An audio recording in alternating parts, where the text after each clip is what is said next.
Man has been traveling from time immemorial on the ocean of consciousness as though beckoned by some mysterious light on some distant horizon. Man's earliest, as well as his ultimate and highest preoccupation, has been his quest after God, perfection, truth, bliss, and immortality. But how is man to realize them? The India of bygone days knew the answer. This knowledge was cultivated in the ashrams of ancient India under the guidance of great seers. Brave were the boys brought up in the ashrams. Who does not know the story of the young Nachiketa, who challenged the god of death to reveal the mysteries of immortality? In fact, the true India can never be imagined without her ashrams. Even the country is believed to have derived her name, Bharat, from Bharat, the legendary prince brought up in the ashram. Thousands of years have passed since then. Gigantic material achievements, devoid of an adequately superior consciousness to support them, have led man to the verge of destruction.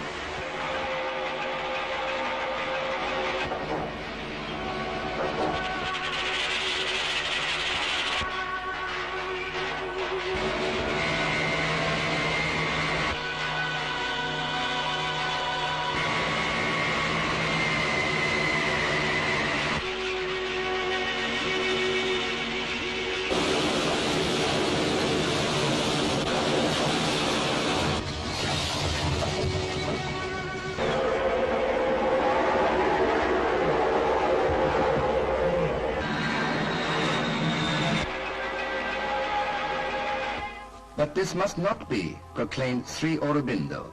Man must evolve further in his consciousness. And when this world of matter and the spirit of heaven embrace each other, then there shall be the dawn of a new age. This message of Sri Aurobindo goes forth from his ashram at Pondicherry, the ancient Vedpuri, once the ashram of the Vedic rishi Agastya. Obeying an inner command, Sri Aurobindo came over to Pondicherry in 1910, when he was at the zenith of his political glory. It was at Pondicherry that he practiced and propounded his integral yoga. Yoga, as we know, is the process of the union with the divine. And the aim of Sri Aurobindo's integral yoga is not merely to rise out of the ordinary ignorant world consciousness into the divine consciousness, but to bring the supramental power of that divine consciousness down into the ignorance of mind, life, and body, to transform them, to manifest the divine here and create a divine life in matter. It was from 1920, the year the spiritual collaborator of Sri Aurobindo, the mother, who came over to Pondicherry permanently, that the ashram began to take shape and grow rapidly. The mother said, "Let us work as we pray, for indeed work is the body's best prayer to the divine." And so this harmonious complex hums with activities made up of more than 2,000 people, some of them old stalwarts who had made history in the first decade of the century as the revolutionary lieutenants of Sri Aurobindo, and among the others, hundreds of radiant souls are budding. But all are her children, whether 8 or 80. Until 1962, a day in the ashram used to begin with the mother appearing on the balcony and blessing the children. Then all would spread out into their fields of activities. Students and teachers would go to the Sri Aurobindo International Center of Education, where emphasis is given to integral education. This can help the student to develop all aspects of his personality.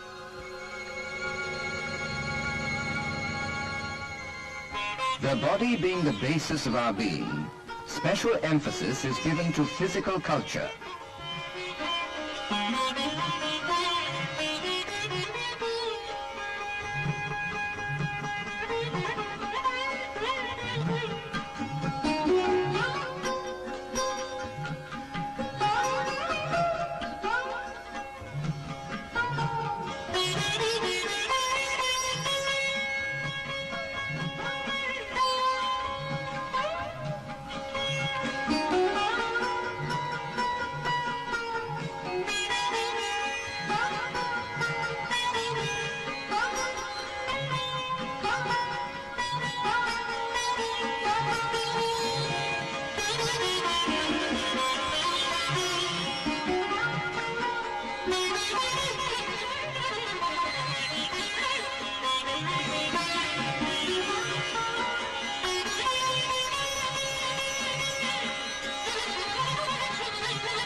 the Department of Physical Education not only formulates collective exercises on the basis of a synthesis of Eastern and Western methods, but it also prescribes to each individual exercises best suited to him.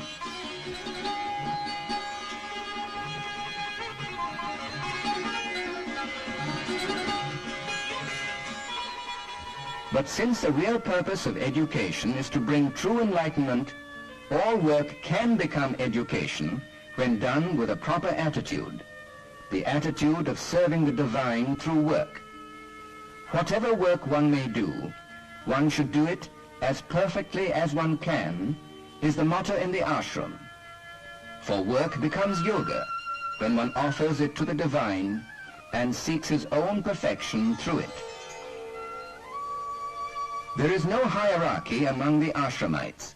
All are sadhaks, and each one looks for his or her guidance to the mother, who, during more than 50 years of her guiding the ashram, has been herself the most radiant example of tireless work.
The products of the various departments of the ashram are in great demand in the outside world.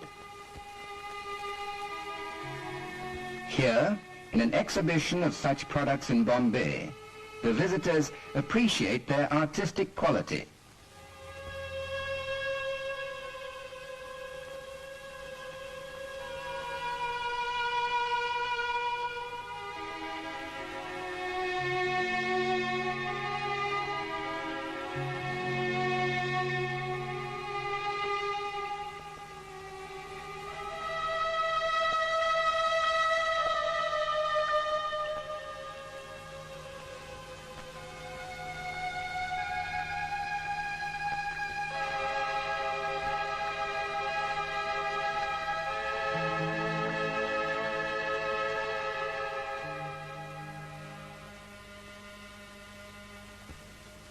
Twice every week, there is a collective meditation, but each one has his own time for meditating near the samadhi of Sri Aurobindo or elsewhere. And there are 4 special days when the mother gives darshan to the public. February 21st, the birthday of the mother; April 24th, the day of the mother's coming over to the ashram; August 15th, the birthday of Sri Aurobindo; and November 24th, the Siddhi Day. On these days, often thousands of devotees join the ashramites in meditation around the master's samadhi. During his lifetime, Sri Aurobindo and the mother both used to bless the devotees who filed past them on these 4 days.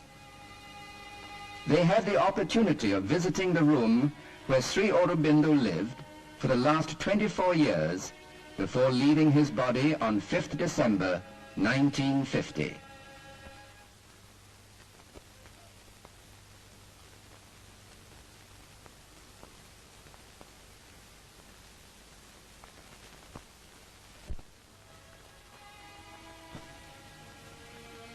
we see the mother appearing on the balcony of her room on a darshan day.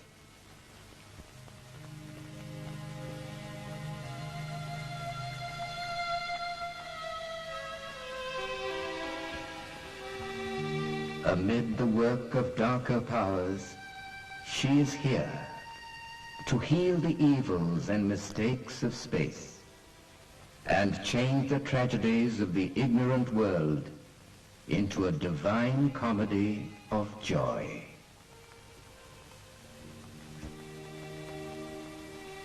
I am peace that steals into man's war-torn breast. I am charity with the kindly hands that bless. I am silence mid the noisy tramp of life. I am knowledge pouring on her cosmic map. The Darshan Day concludes with the march past and meditation day in the playground, where, before the fresco of India, the mother used to sit. The Sri Aurobindo ashram works for the lofty future of man, works for the dawn of a new age, when a spiritually awakened India will enlighten the world about the true destiny of man. The sadhaks in the ashram are expected to contribute to the advent of such an age, not only through developing the right consciousness, but also through developing a body plastic enough to hold a greater consciousness. The message of Sri Aurobindo is for the entire human race, going beyond all religions or racial boundaries. His ashram has people from every part of the world. They do their sadhana through surrender to the divine, as aspiration towards truth and a constant effort at rejecting all falsehood.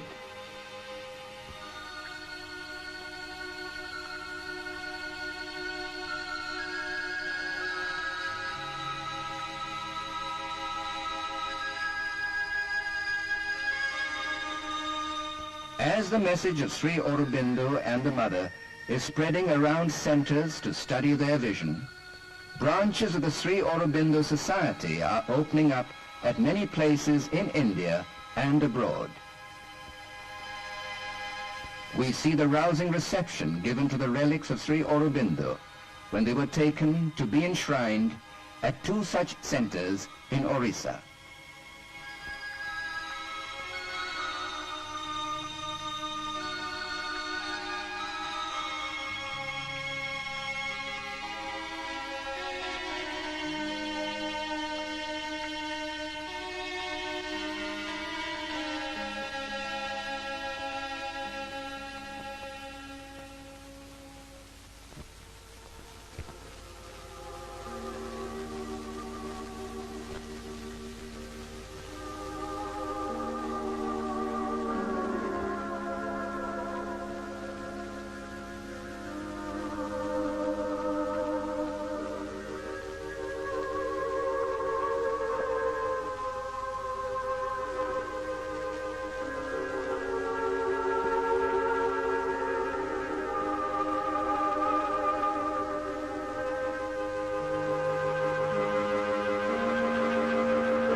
The international township of Auroville, near Pondicherry, is a bold experiment in giving shape to Sri Aurobindo's ideals of human unity and the advent of a new future for humanity.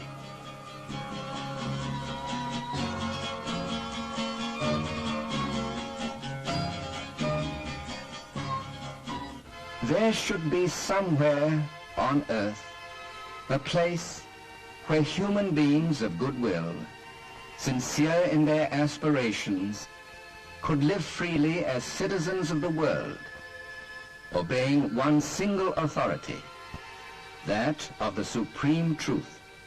The Sri Aurobindo ashram is a step towards that ideal, maybe still an infant step.